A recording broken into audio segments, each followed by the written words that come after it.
Welcome to the most listened to golf in the world, the Fairways of Life show, on air, online, and around the world, with the most candid interviews,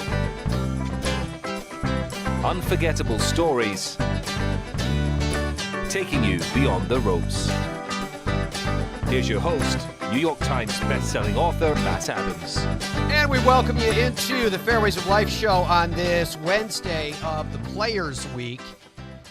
You know, it's interesting when you're talking about the players, or whether you're talking about one of the majors or a Ryder Cup or a Solheim Cup or whatever it is. There are always storylines that come into the week. Depending upon the venue, oftentimes the storyline is the venue itself. Classic, old architecture, whatever the particular storyline is. Might be that it's a new course that nobody knows. It might be about changes that were made to a particular course. And then there are the times in which we live in, the Golf Bazaar, where the storylines have nothing to do with what a particular player is going to do in the golf course, say a defending champion or a player that has recently found good form. No, instead, the conversations surround everything that surrounds the game at its highest competitive tiers. The fact that instead of one major league, there are now two. The fact that when golf's, and I told you this term always drives me crazy whenever I hear it, golf's ecosystem, which attempted to strangle out any other growth in that garden, were unable to.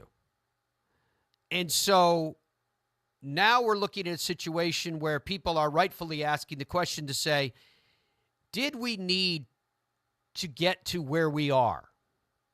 Did it have to go the way that it went? I suppose more importantly, though, rather than just looking back, is to say, where is it destined now? What's next?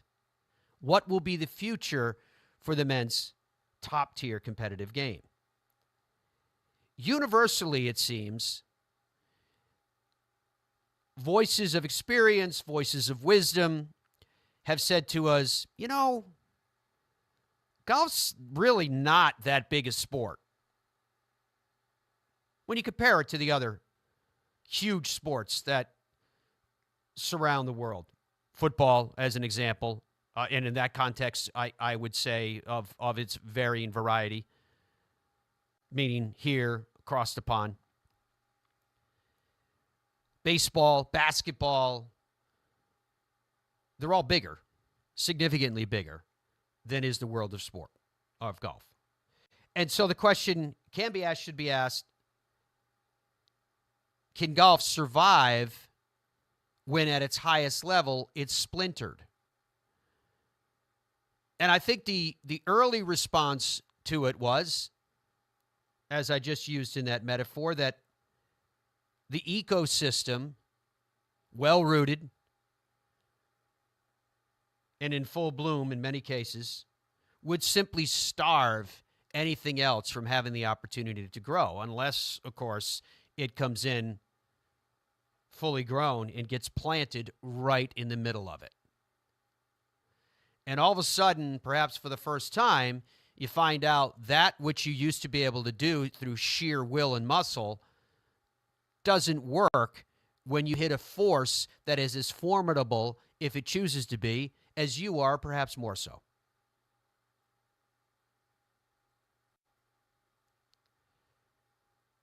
So what happens, and where do we stand in the middle of it all?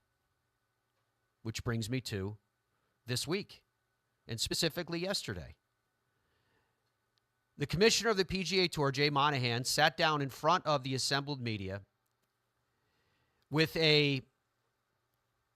ironically, as it was just a couple days ago that the President of the United States gave his State of the Union, this was, in essence, the State of the Union for the PGA Tour. Where do we stand? What's the status? What's going on? Having not heard from the commissioner in this kind of setting since last August, the media was very curious. We all had a pretty good idea what the line of questioning was going to be, and that is what took place. For Jay's part, and you're about to hear it, there seemed to be, at its very best, a defensive posture. At its very best. He seemed to be, at times, angry, frustrated, somewhat combative, certainly unwilling to fully reveal. Now, bear in mind, as I say these things to you, I'm not trying to judge one side or the other. I'm simply telling you what I saw.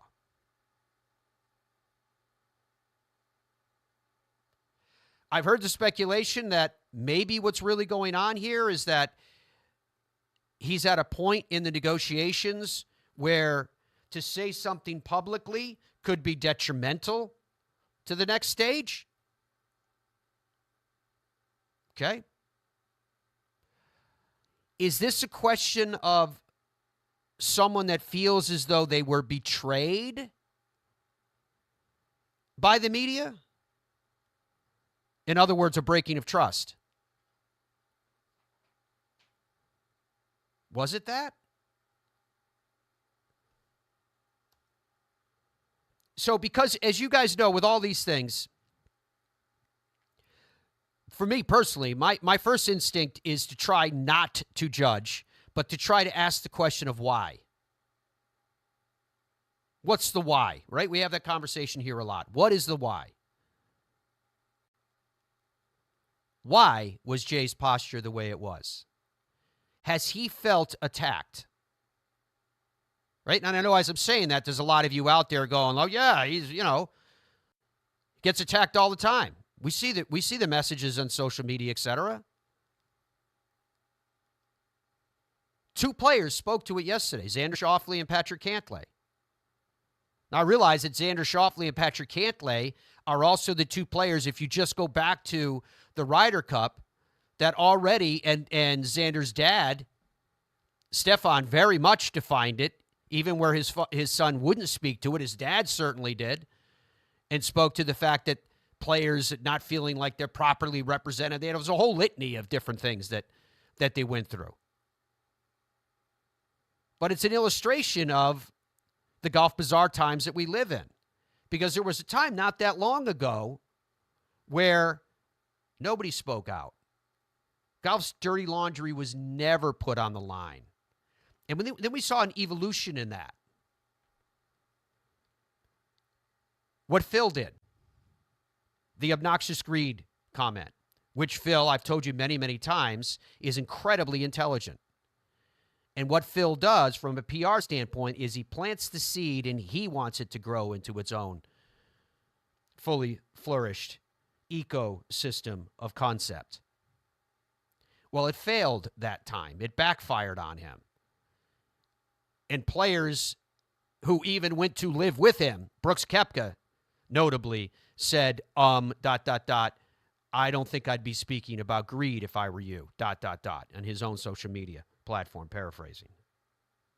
I've said this many times to those who will proclaim, and there'll be finger-wagging going on right now, that will say, no, Phil was a martyr in all this. Phil was right all along.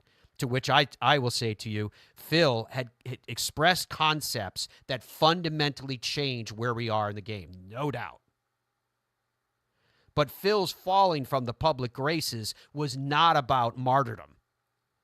It was about revelation. It was about a separation between the person that Phil thought the person that people thought Phil was publicly and the reality of who Phil was behind the scenes. And again, I'm not judging who he was behind the scenes. I already knew that. I just wish that from the start, people are who they are. Now we know. It's okay. No big deal. Everybody's willing to walk with him and laugh with him again and hear from him. It's all fine. Just enough of the charades. The shadow dancing that this game is at its highest tier often defined by. So I mentioned Jay Monahan in addressing the media. I first want to give the context of where we stand with concepts and emotions. Xander Schauffele and Patrick Cantlay. And Andrew, I want to play these two back-to-back. I want to start here with what players are thinking and then use that as a platform upon which to continue this discussion about the Tuesday before the flagship event on the PGA Tour, when the discussion wasn't about focusing on course conditions and green speeds. It was focusing on the future of the game, and it was focusing on a question of trust.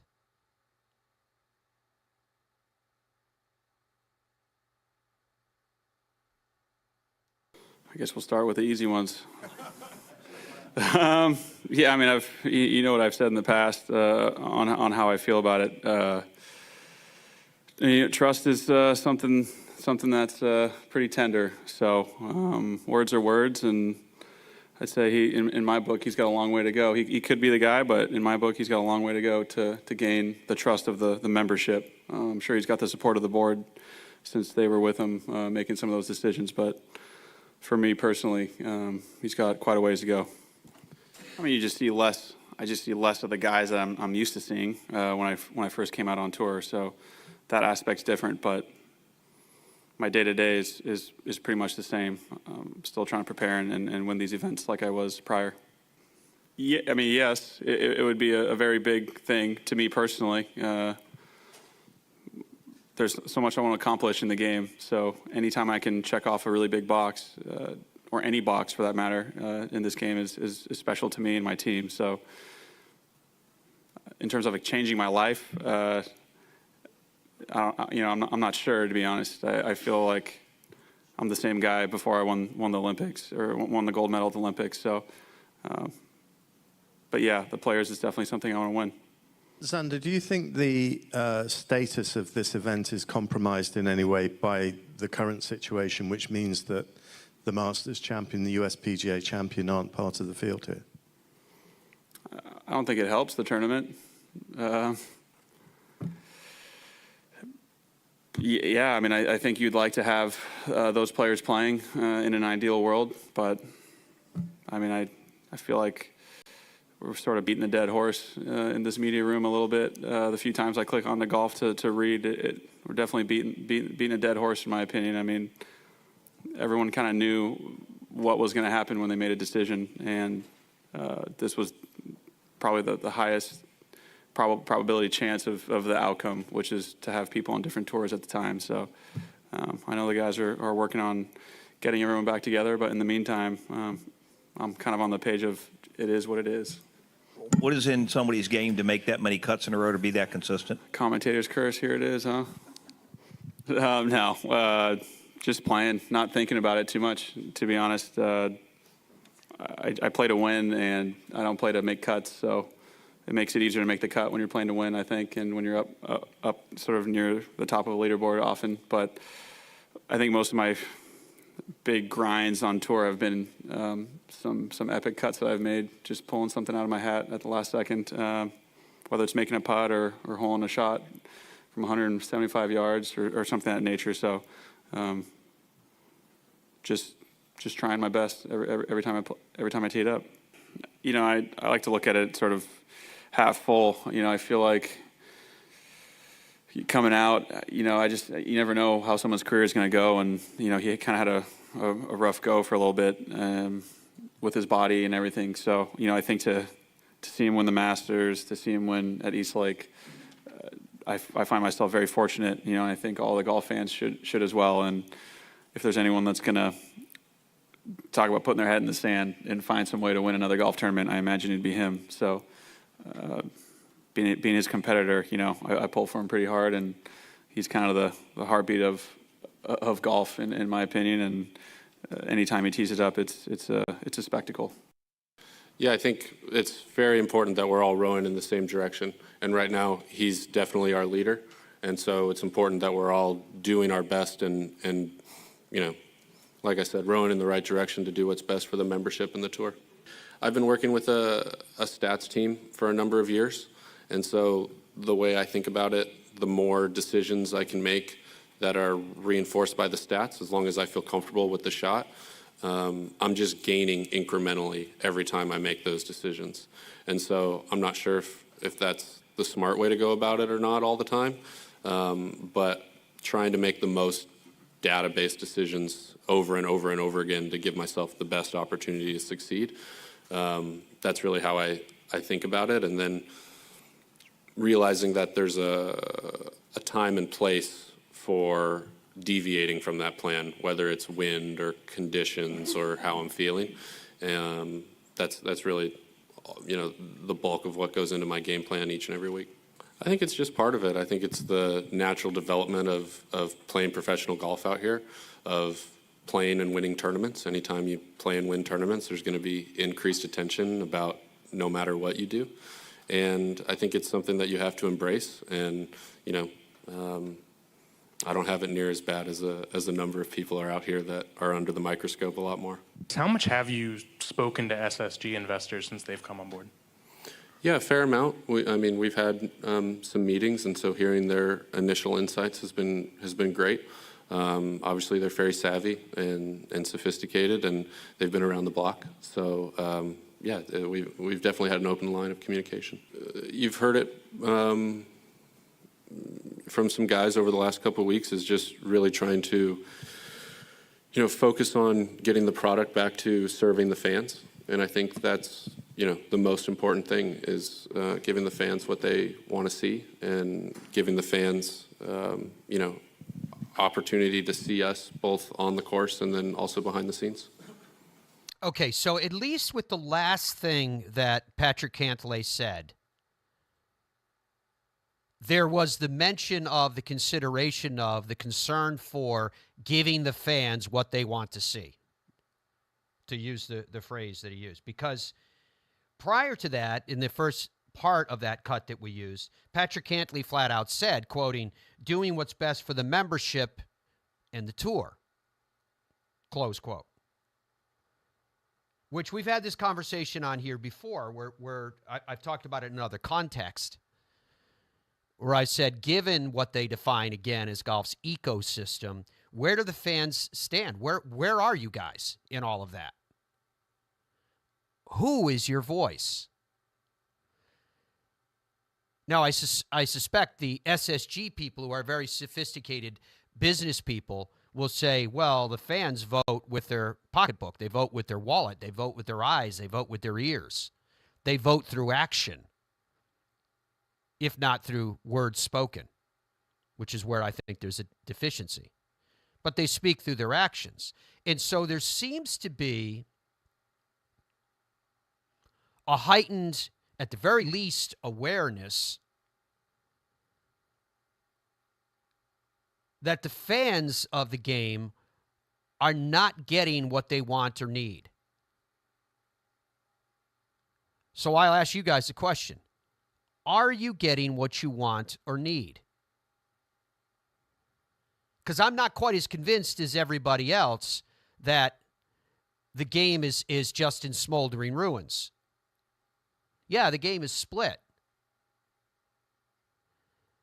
And if you are resolute that you're in one trench or you're in the other, then yeah, you could sit in your trench wet and grumbling and say, well, we're not getting what's over there. But as fans, we have choices as to what we consume, how, when, and where, and even why. So what is it that's missing?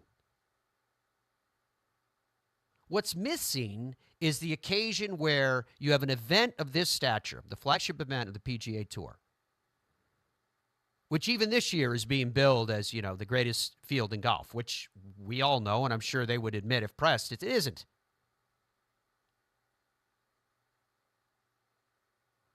It has been compromised by players playing on other leagues. Okay?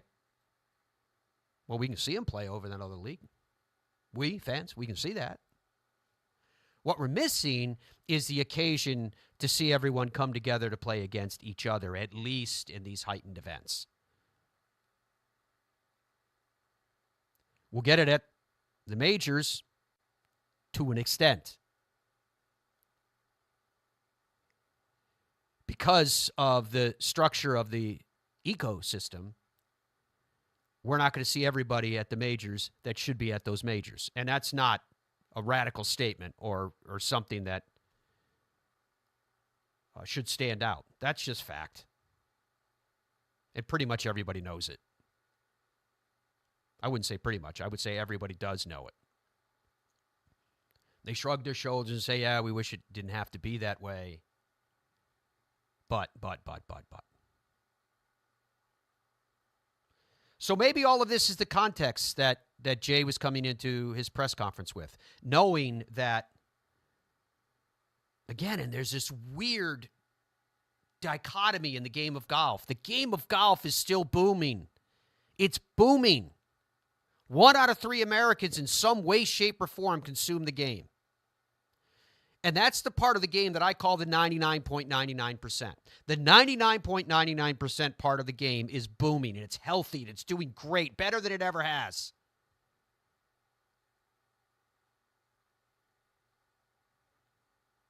But so many times, sports, particularly by those in the halls of power, judge a sport by the power they possess, by the game and its top competitive tiers. And in many cases, even take credit for a game's growth because of what they do at the top of the game. People are doing this or people are doing that, because you're motivated by so-and-so or collective. Doesn't seem like that's the case right now, does it? Just like I'm always convinced of personally, the game of golf is always going to be okay. Because as the cliche goes, nobody's bigger than the game of golf. In our world, the game of golf is okay. And now it's doing in the 99.99%, more than just okay. It's doing great. Part of the reason why it's doing great was because golf was willing to step out of the definition of its own ecosystem, which it ignorantly placed upon itself many years ago, in measuring the size of the game based upon participation. It then went down into micro levels of defining what those participation levels are, which always caused me to scratch my head. For years, and my tiny pulpit, I would scream and say, why are we allowing ourselves, and we did it to ourselves, are we allowing ourselves to be measured against a different standard than those against whom you are being measured? Participation instead of consumption. At the time when I was really at the height of my complaints with all of this personally, NASCAR was booming. To which I used to say, when was the last time NASCAR was measured at 75 million fan base? Really? When was the last time of those 75 million, any of them drove a stock car? That's the problem with measuring by participation versus consumption. You go down the list of sports and ask yourself the question, when was the last time anybody of those major sports touched their respective equipment to participate in the same? No, it's because people are consumed by storylines and teams and passion. And finally, golf said, you know what? We should take a look at that. And then finally, golf decided to say, you know what? The way to measure this game for the people stuck in the mud is not just the people that play golf on a golf course. If you go to Golf Shack, if you go to Top Golf, wherever, you've got a club in your hand. It's just different definitions of the game.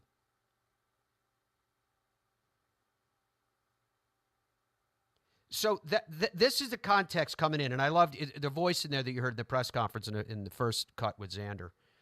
I'm convinced that was Ian Carter's voice.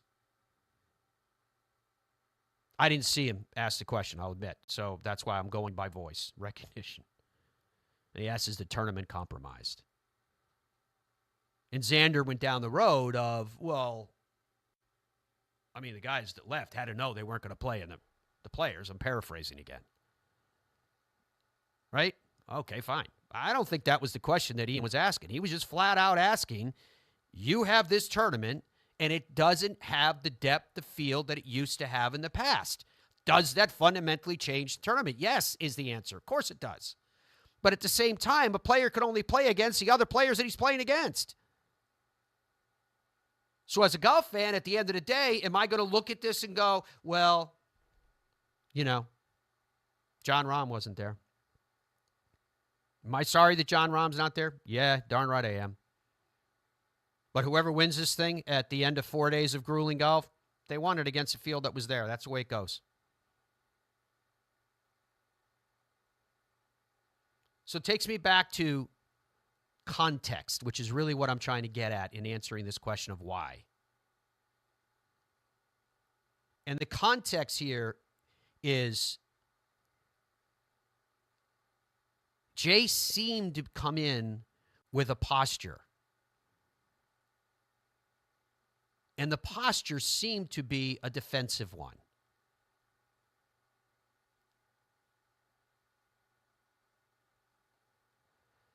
Andrew, do me a favor. The shot that you have in preview, I don't want you to play the sound just yet. I just want you to put that shot up there. I just want the world to see what I'm looking at in my preview. There are always things when you look back. Right? When you look at that with Jay,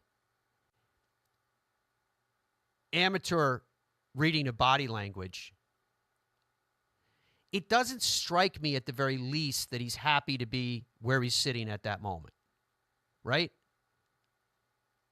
That this is something that he may feel like he doesn't have to do, he shouldn't have to do. They just brought $1.5 billion into the PGA Tour, and apparently there's that sum waiting in the wings.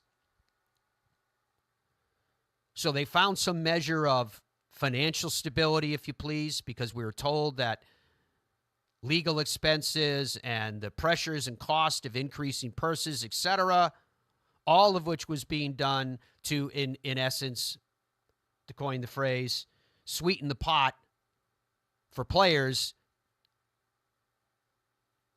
to make it more palpable to stay where they are currently. Okay?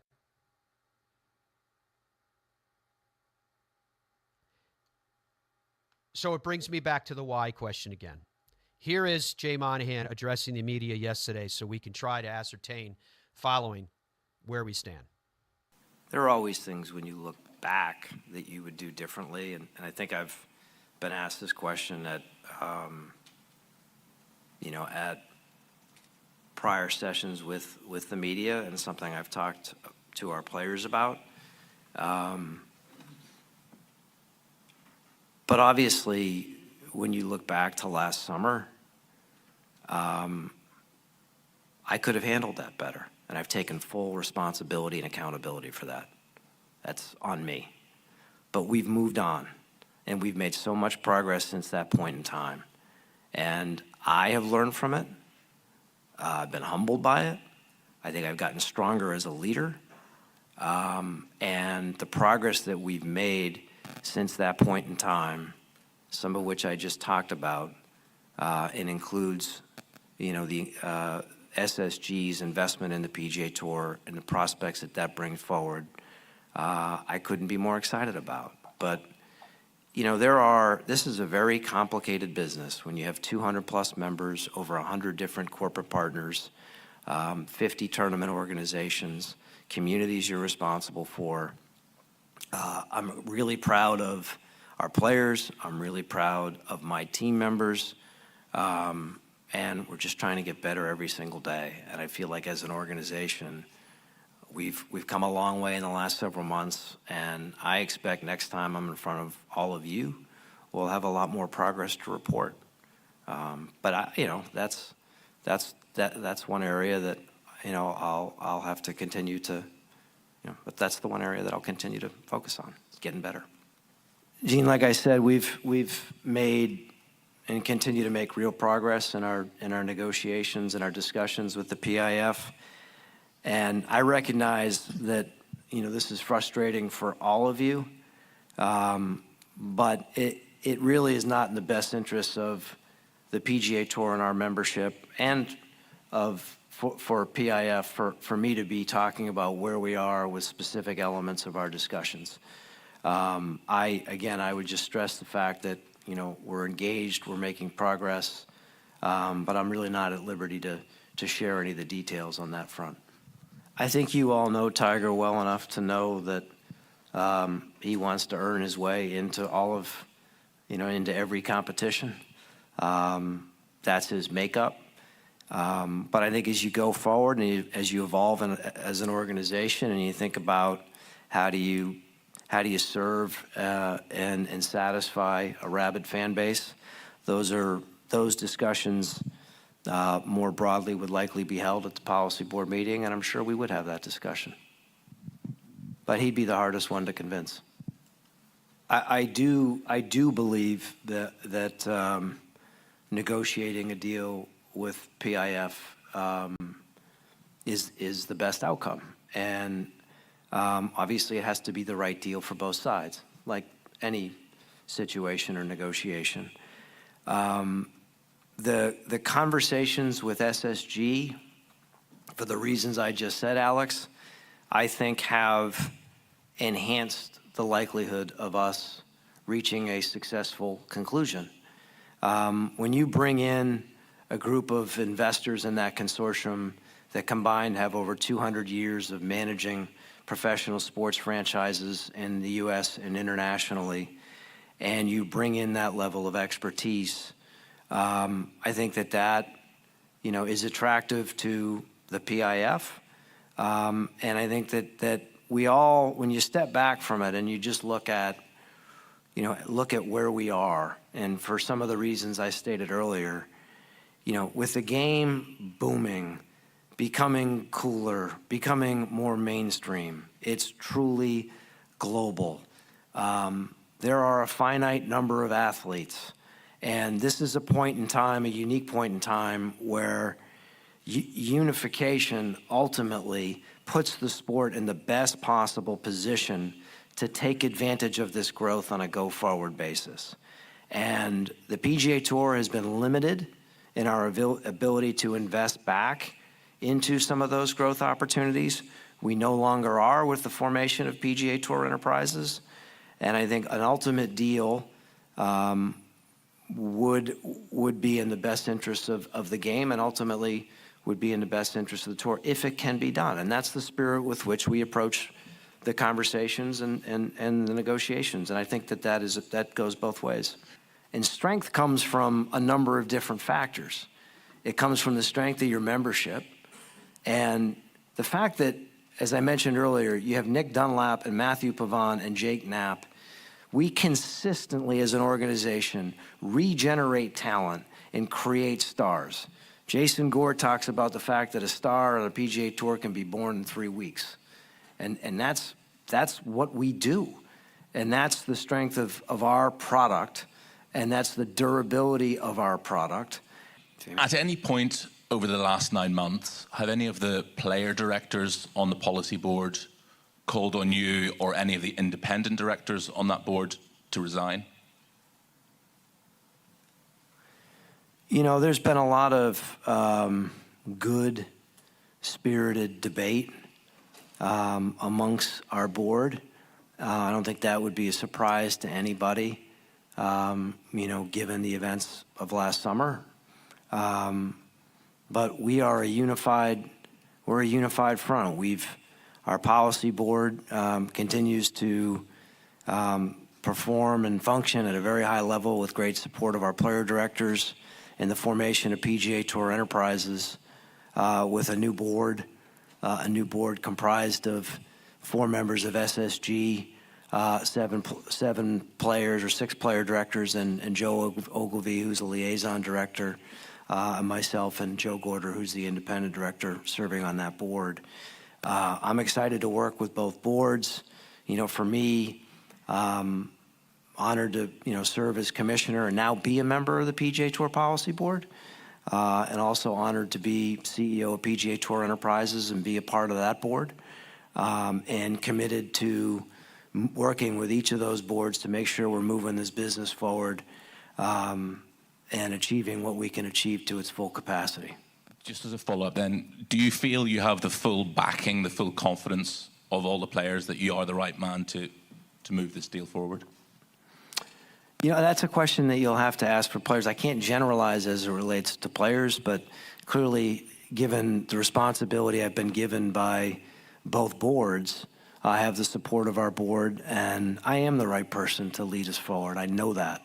I believe that in my heart, and I'm determined to do exactly that. So oftentimes I find when you're watching a press conference, what you take away from that press conference is different when you read the transcript versus when you watch it happen. And I think that goes back to what I just had Andrew do, which we threw up a still from the sound, and now you're talking about body language. And one of those who I feel in particular a deep difference between one versus the other is when Tiger speaks. Because Tiger's body language, to me, says, I don't want to give you information, so I'm going to give you as little as I possibly can. And yet when you read the transcript alone, standing alone, all of a sudden you could pull from it what seemed to have a lot more depth. Now, John Burke had put that sound together for us and boiled it down into minutes, what was a very long press conference, and I think he did an excellent job. Because in so doing, we had some things that all of a sudden start to become more concrete. Meaning that if there's frustration from people to say, well, he really didn't tell us what was going on with the negotiations with PIF, as an example, and he flat out said that he cannot reveal specifics of the negotiation while they are going on. And he said, I know that is frustrating for you guys. He flat out said that he knew that it was frustrating for the media who wants to run off and have the conversation. He talked about learning things based upon what took place last summer and the way that it went down, saying his exact quote was, obviously I could have handled that better, but we've moved on, which I thought was an interesting phrase because that was the phrase that was used at this event a couple years ago when they thought they were going to wave a hand and Liv as a competitor was going to go away. He went on to say, I've been humbled by it, but the progress that we've made, including SSG's investment in a complicated business, we've come a long way. We're always striving to get better. I think part of what they realized there, and again, I'll tell you, it was my suspicion from the beginning, that you come out with this announcement, now you've got to go back and you've got to try to address a constituency that, by and large, and as we heard from Xander Schauffele, it was a question of trust, and they were pissed off. So you have a couple of guys that all of a sudden become the de facto spokesman for the PGA Tour, very accomplished men, but we didn't really know who they were. If you're on the inside of the game, you know them, sure, but we're talking about messages that go out to the fan base at large. And their message was, hey, it's okay. The PGA Tour won here. I'm paraphrasing. I'm giving you my interpretation. The PGA Tour won here. PGA Tour is going to be in charge. You know, whatever you're asking about, whether Liv lives or dies, Team Golf lives or dies, that's all going to be Jay's decision. And from the start, I'm hearing all that. I'm going, you know what? That violates a pretty important rule. The golden rule. Now, he who has the gold makes the rules. I can't imagine that was sitting very well.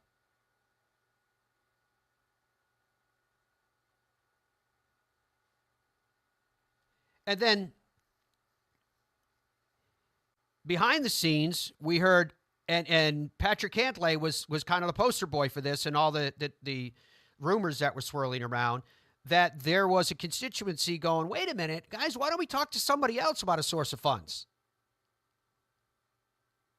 And now, lo and behold, 1.5 on the way to perhaps $3 billion invested from other people. Changes the posture, changes the position, changes the, I don't call it nervousness, the heightened concern Now we're starting to define the why. It's starting to come through. It's starting to happen.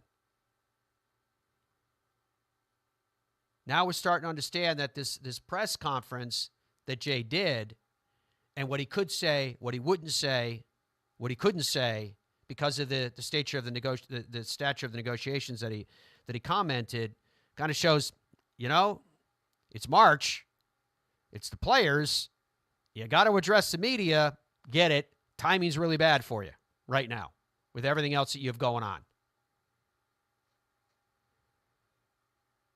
He was asked a question. The media should ask a question. The players trust you? He gave the response of, well, you have to ask them. Well, they did. And you got responses like you got from Xander Schauffele. Not the only one. We've heard from other players. They're mad. That's their why. They're mad. They felt like this snuck up on them. Unfortunately, you can't do in anything like this in the world of sport that we live in today, and certainly in the world of golf, because if they had contacted the hundreds of players that Jay referenced and said, hey, keep this on the QT, this is what we're working on, it would have been leaked. There's not a dispatch that can go out to players that there are not players that are not going to immediately leak that to the media. That's just how it is. Why that is, I don't know, but that's how it is.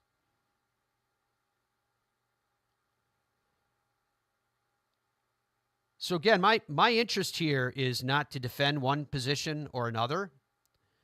It's to try to understand the why.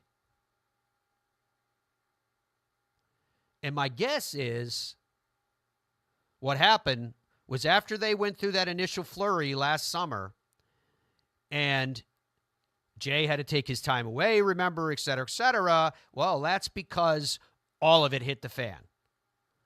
And my guess is that Yasser and Piff sat back and went, well, wait a minute. We signed this agreement to work on making an agreement. But let's understand some guidelines here in terms of fairness, in terms of equity. Then the PGA Tour continued their conversation with SSG, which they're very proud of, and he spoke about it multiple times as being a major advancement. But in the world of sport, the scorecard, or probably better phrased, the grade that you're going to bring home on that card, is not based upon how much money you've put into the coffers so that you can have a negotiation with another party where you've leveled the playing field in terms of equity proposed to be brought in. No, in this case, it's a major league sport. It's being measured against where your stars are and where they are not.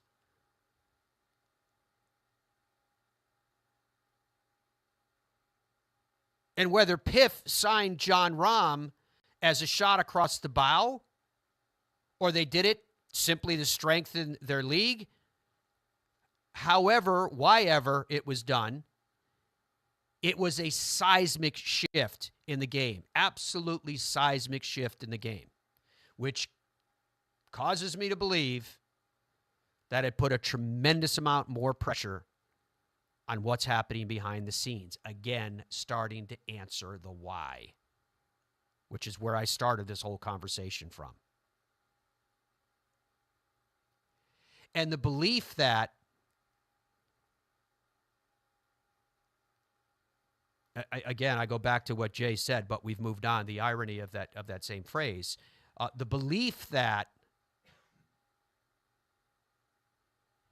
having stronger coffers, the belief that a focus on the top players and rewarding those top players, to use the terminology that's used, which is code for paying them, finding means to give them money to say stay, may not be enough when players had the chance to make hundreds of millions of dollars elsewhere.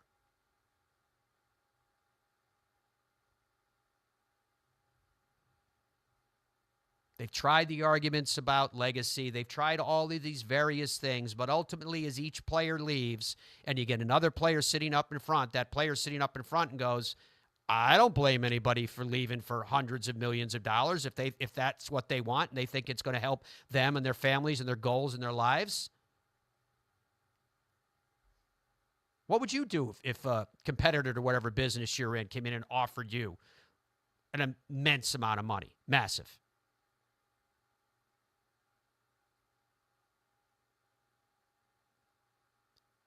So that's what I was trying to understand.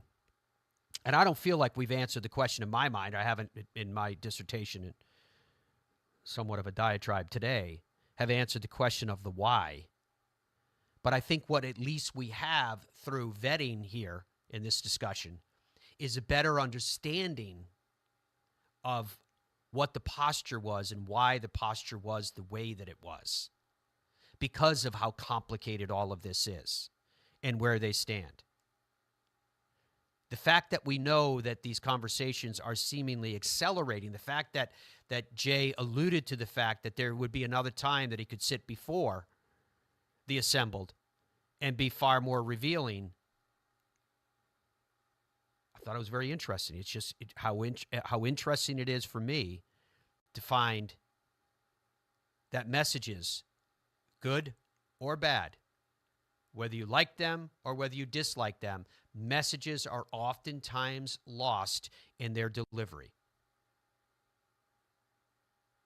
When we come back on the Fairways of Life show, we're going to hear from another one of the top players with a different perspective of when someone says, where is the game right now? Where do we stand? And what does it all mean? The Fairways of Life show is presented by the PGA Tour Superstore. They are the #1 golf retailer from coast to coast. Yes, big, beautiful stores that they continue to build and expand and open for all of you. If you want it, if you need it, they've got it, and you're shopping with pros at your happy place. Relax. Easy now. Find your happy place. It's all in the hips. Just tap it in. Yes! Find the latest clubs and apparel at Golf's Happy Place, the PGA Tour Superstore. In Ireland, golf is more than just a game.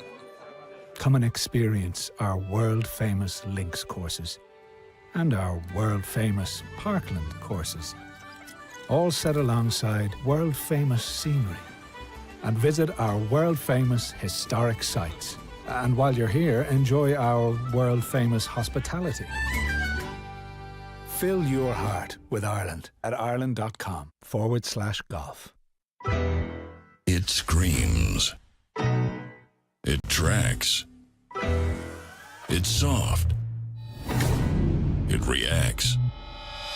It is the Bridgestone Tour B with a game-changing reactive cover designed to spring faster off your driver and stick longer to your wedges. Try Bridgestone's Tour Bs, the Tour Ball reinvented. The Gen 6 iron is a culmination of everything that we have learned as a team, the absolute best golf club I've ever hit. It's something special. Say hello to the new PXG Gen 6 iron. The longest, most accurate irons we've ever made. They go higher and farther than any iron that I have hit to date, and they're so easy to hit. Super excited for the consumer to try this. They're gonna love them. PXG, nobody makes golf clubs the way we do, period. Baseball? Nah. Football? Done it. I think I'm gonna go after the PGA Tour. Bo, you're gonna need the right equipment company. I think I got that. You know Tour Edge backs all their clubs with a lifetime warranty. I know. They ship all their premium custom clubs in 48 hours. I know. All their premium clubs are hand-built in the USA. I know. You know Tour Edge has won 35 times out here. Guys, I know. Pound for pound, nothing comes close. Boyne Golf provides the ultimate world-class golf destination with 10 championship-caliber courses spanning 3 resorts. Centered in Michigan's northern Lower Peninsula, the courses are the products of some of the game's masters, including Robert Trent Jones Sr., Arthur Hills, and Donald Ross. From the all-inclusive vacation packages, elite instruction with the Boyne Golf Academy, tournaments, and so much more, Boyne Golf truly offers an unrivaled Michigan golf vacation experience. Just log on to BoyneGolf.com.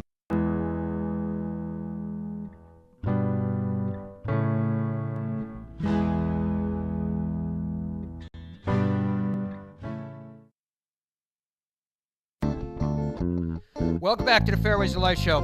On this Wednesday, the eve of the 50th playing of the Players. So, Dom,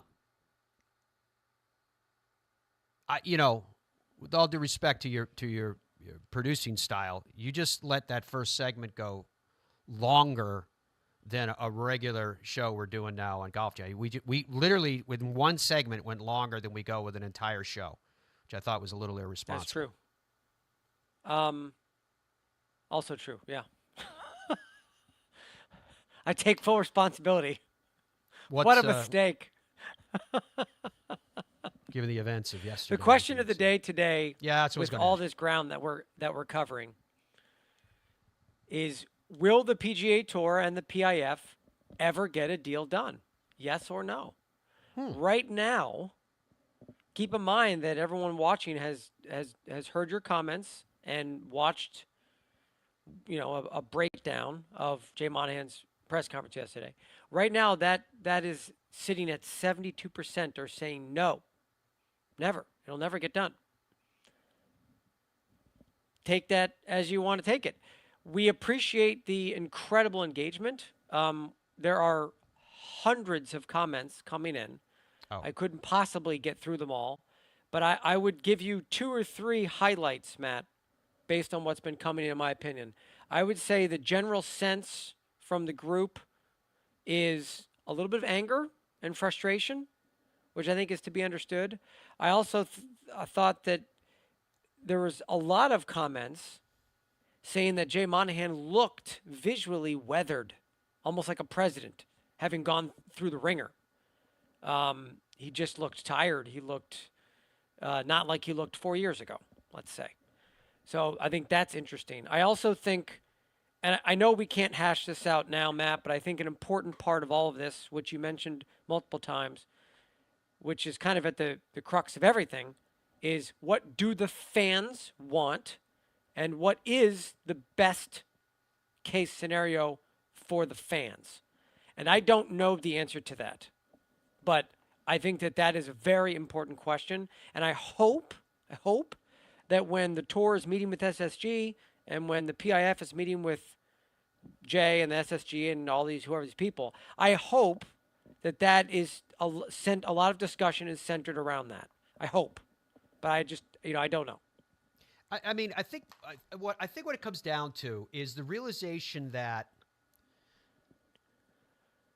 when any entity talks about what's best for the fans, I find more often than not what they're really talking about is what's best for them. And I don't mean this to sound as negative as I'm about to say, but the exploitation of the fans' interests. In other words, how do you profit from it? And that's why I didn't want to make it sound totally negative, because it's a business. I understand that's what they're into. Just go to any major league ballpark and try to buy a beer. What's a beer at Fenway Park now? $18 or something crazy?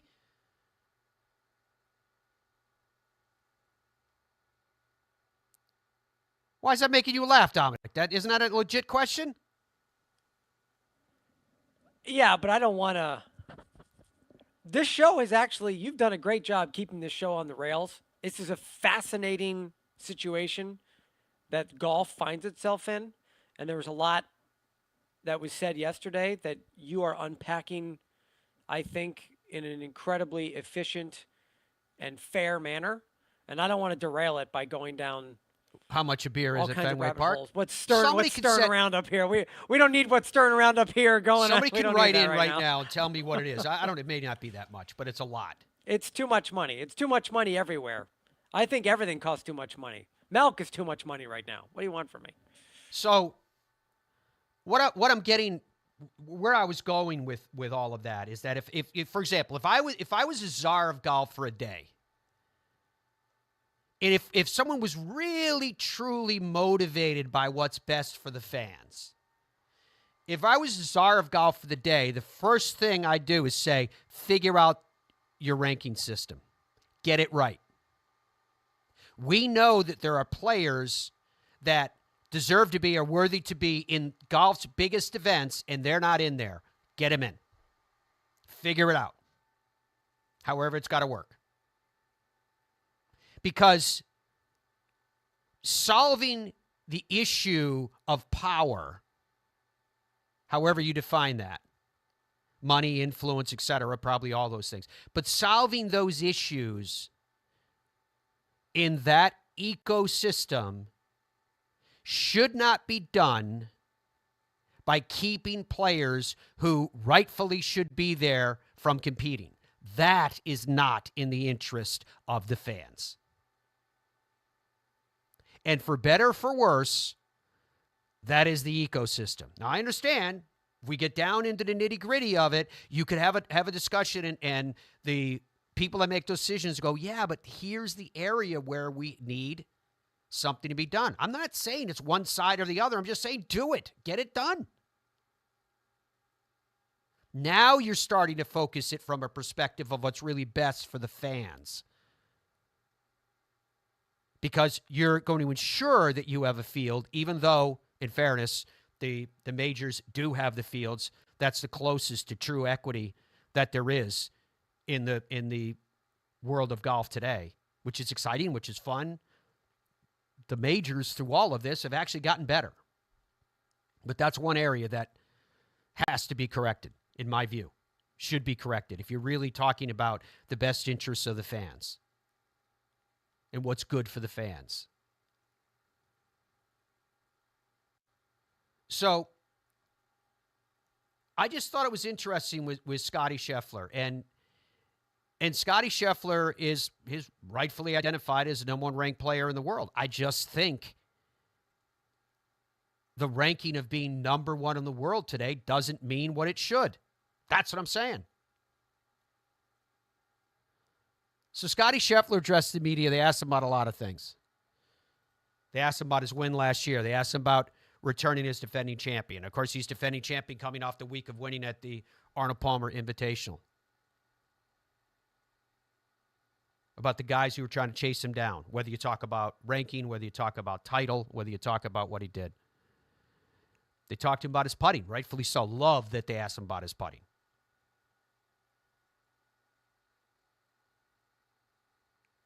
You know, he changed from an answer style putter now, or as they call it, a blade, because answer is, even though you have to give credit where credit's due to Karsten Solheim, and his first putter was called an answer putter. That's why that is called answer. But they've taken now to call it a blade style to get away from the homage to a brand. Okay. But now he's got mallet style putter. You know, what went into that and why. He's asked about who he is as a person and why and how he seems to be at an even keel through all of this. Success, frustrating times, however you measure it. He just seems to stay flatlined, which is to his credit and impressive. He was asked about the par 3 17th. I mean, usually that's the focus coming in, right? There's a discussion of, do you like the hole? Do you hate the hole? Is it appropriate? Does it match the rest of the golf course? Should it be the 17th hole on the course, et cetera, all this talk? You know what? To me, 17 is really about a car wreck. Why do we watch 17? We watch 17 because we love seeing the best players in the world tighten up. We love seeing them hit a shot that's 140 yards or less, and all of a sudden it becomes one of the most difficult shots they've ever hit. We love that. Why? Because there's a lot of shots that they hit that mere mortals cannot do. You like to believe that you will, but you never will. But when it comes to 17, pretty much everybody that plays the game can hit a shot upwards to 140-ish yards, give or take. Right? But even for the best in the world, in that setting, at that time, it becomes, as I said, one of the most difficult shots they have ever struck. Here is Scottie Scheffler, defending champion. Good week last week.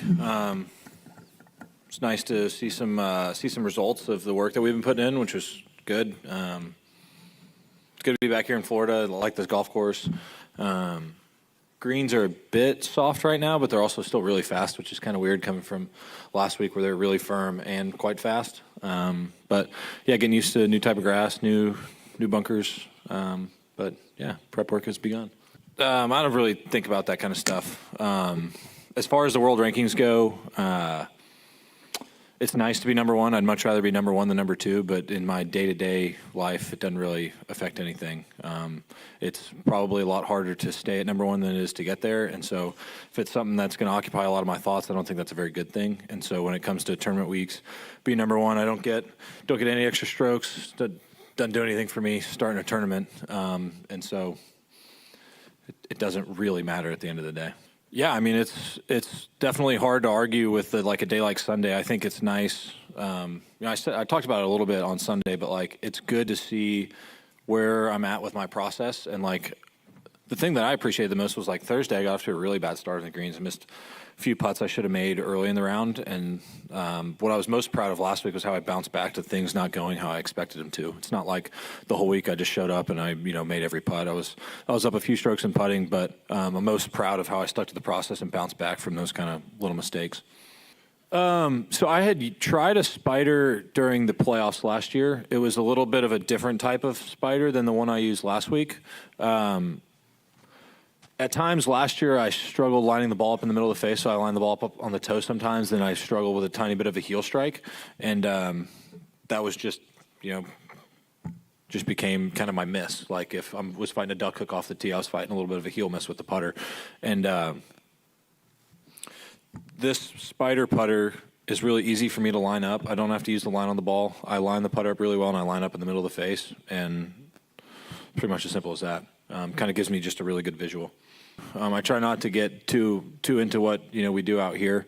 I think I attribute it mostly to my faith, but I also have a great upbringing. I have great parents. I have a great wife. We have great friends at home, and so I'm surrounded by a lot of people that really don't care very much whether or not I won last week. It's great. We're going to celebrate, but at the end of the day, if I shot 75 on Sunday, I think Monday would have looked pretty similar to how it looked this week, besides maybe a few extra text messages on my phone that I received.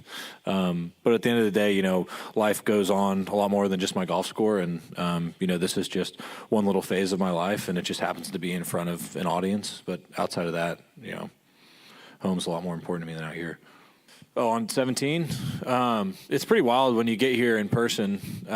Sometimes when you're standing there in the practice round, you're like, how could people ever miss this green? And then you get up there and you start standing over your shot, and you're like, man, wait a minute, the wind's blowing off the right, it's kind of firm now, and it's a lot harder in competition than it is in practice, but it's always really special. You grew up watching this golf tournament, and to be here playing is always a special treat. Okay, Scottie Scheffler getting ready for what will be the 50th playing of the Players. We do have some breaking news that just came through. Dom noticed this online. Sky Sports is the source of this quote. Dom, what do you have? Billy Horschel, obviously with everything going on at the Players' Championship, there's players on the grounds, there's practice happening. Sky Sports snagged Billy Horschel, and this is what he just said. It's unfortunate that we don't have, quote, it's unfortunate that we don't have some of the best players in the world here. I did have a conversation with Jay, talking about Jay Monahan, about a year and a half ago. If the majors were going to let those guys in that went to live, shouldn't we maybe let them in here? If we see ourselves as a fifth major, which I believe we are, shouldn't we maybe put out a little bit of an olive branch? We had a great conversation about that, and I understood his side of it and the PGA Tour side.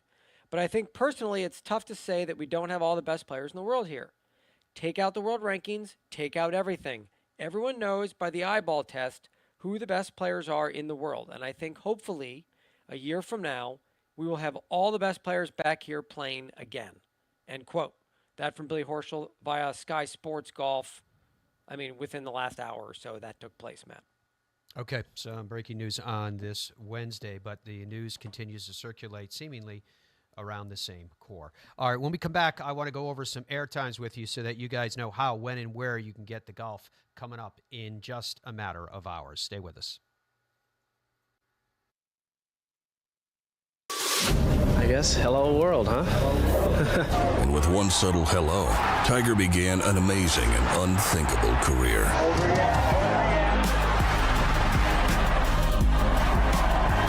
I've done it for 20 years now with Bridgestone. It allows me to play an aggressive style around the greens, and it's allowed me to win a lot of tournaments. Bridgestone Golf, proud to be part of your journey. Boyne Golf provides the ultimate world-class golf destination with 10 championship-caliber courses spanning 3 resorts. Centered in Michigan's northern Lower Peninsula, the courses are the products of some of the game's masters, including Robert Trent Jones Sr., Arthur Hills, and Donald Ross. From the all-inclusive vacation packages, elite instruction with the Boyne Golf Academy, tournaments, and so much more, Boyne Golf truly offers an unrivaled Michigan golf vacation experience. Just log on to BoyneGolf.com. I think when you're training for other sports, or why most people go to the gym is so that they can have muscles and be strong and be healthy. And a lot of the reason why they struggle to play golf is their body doesn't move properly for them to be able to hit a golf ball. And when you're training for golf, it's a little bit different because you're focused more on flexibility and mobility and being strong in motion. When you're able to kind of have a warm up and have a workout routine and kind of gradually build up to where you're training your body to move properly, yeah, you're going to get a lot of big dividends on the golf course. Easy now. Find your happy place. It's all in the hips. Just tap it in. Yes! Find the latest clubs and apparel at Golf's Happy Place, the PGA Tour Superstore. What if we started a company and the company was under no time constraints, no financial constraints? The one constraint is their clubs had to be exceptional performers and much better than any other alternative. I was told time and again it'll never work. It worked like a house of fire. And I'll tell you what, I think our customers love it. BXG, nobody makes golf clubs the way we do, period. Stride by Zero Friction, the first of its kind personal caddy. Walk in comfort and style with Stride's remote and follow me technology. The Stride handles almost any terrain, and its 54-hole range will last all day. The lightweight design and removable front wheels makes it simple to handle. Plus, it easily fits golf carts. Order yours and save. Visit zerofriction.com/stride or scan the QR code to order yours today. Stride, your personal caddy.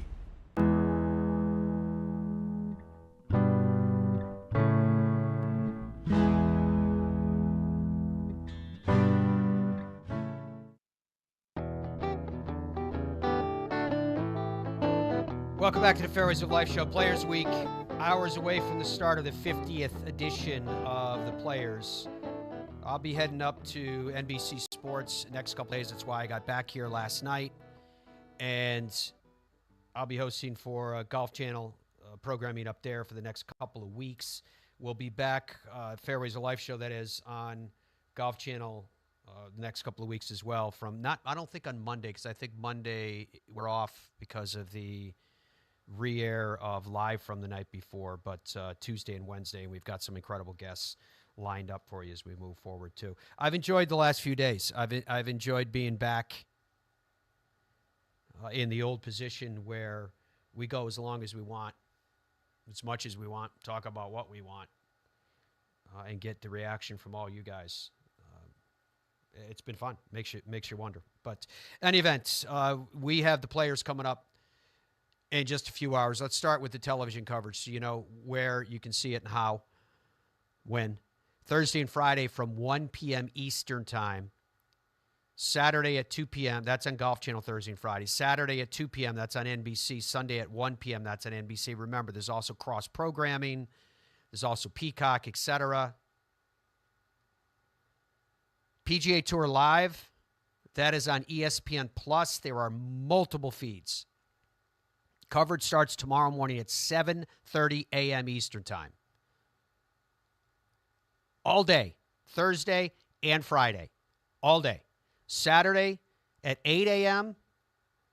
And now that I'm thinking about it, Dom, leave that up there for a second, Andrew, if you would. I don't know where you guys stand with the weather. I would like to know what's going on with that over the next couple of days. I'll ask you about it in a second. Saturday at 8 a.m. on ESPN Plus is where you can find PGA Tour Live. And then Sunday at 7:30 a.m.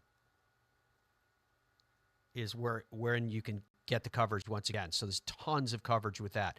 A PGA Tour radio can be heard on the PGA Tour app. It can be heard on PGAtour.com, or if you subscribe to National Satellite Service Sirius XM, Thursday and Friday, tomorrow and Friday from noontime, Saturday from 1 p.m., Sunday from noontime are the what's for in terms of that coverage. So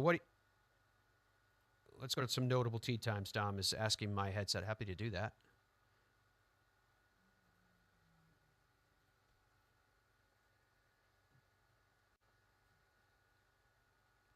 Sam Burns, Xander Schauffele, Tommy Fleetwood at 8:24. Hovland, McIlroy, and Spieth right after that. Oberg, Cantlay, and Scott. Taylor, Kim, and Rose. Horschel, Im, and Simpson. I mean, yeah, this is the best of the best. 140, there you see Scottie Scheffler. He's playing alongside of Ricky Fowler and Justin Thomas. I told you yesterday, I think that feels like a very friendly pairing.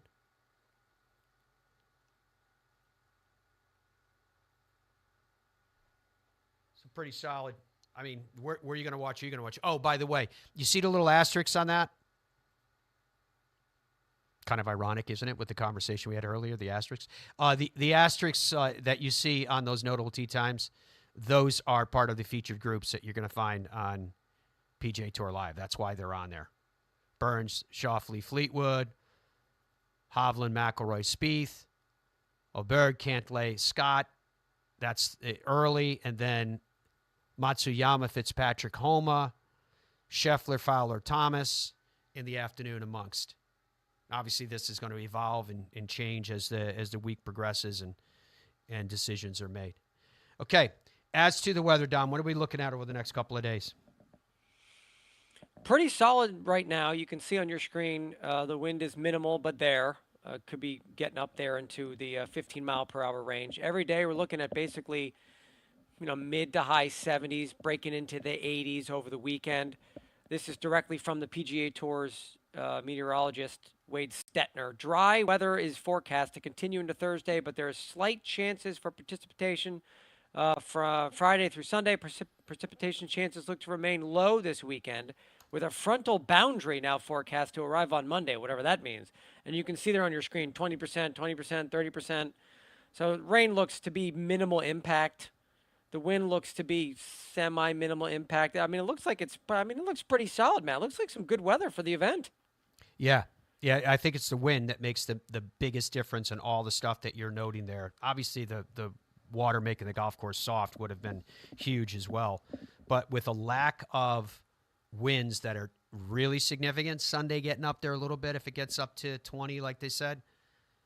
But coming in, I think we're going to see some really good scoring, save for the fact that it can dry the golf course out as well. So it's going to be running. It's basically going to come down to really solid, very, very solid ball striking.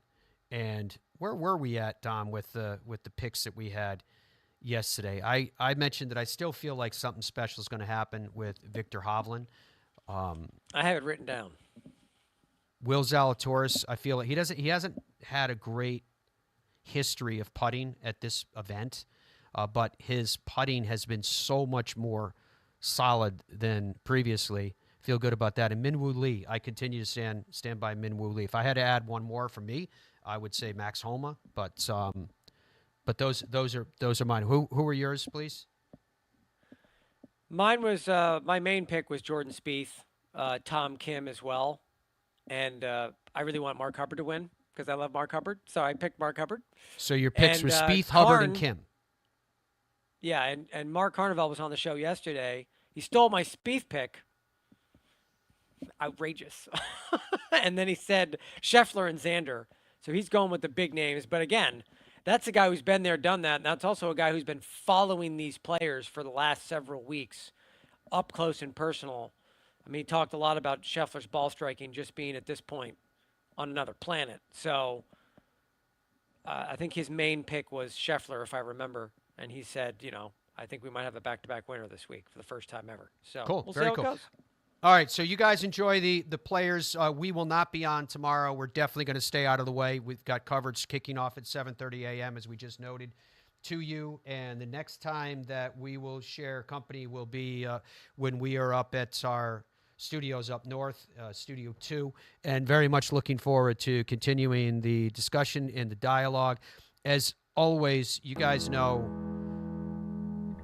we are grateful for and we respect the enthusiasm and the passion that you guys have for the game and what we are sharing and what we're doing here. So thank you to all of that as well. Enjoy the Players. Bye for now.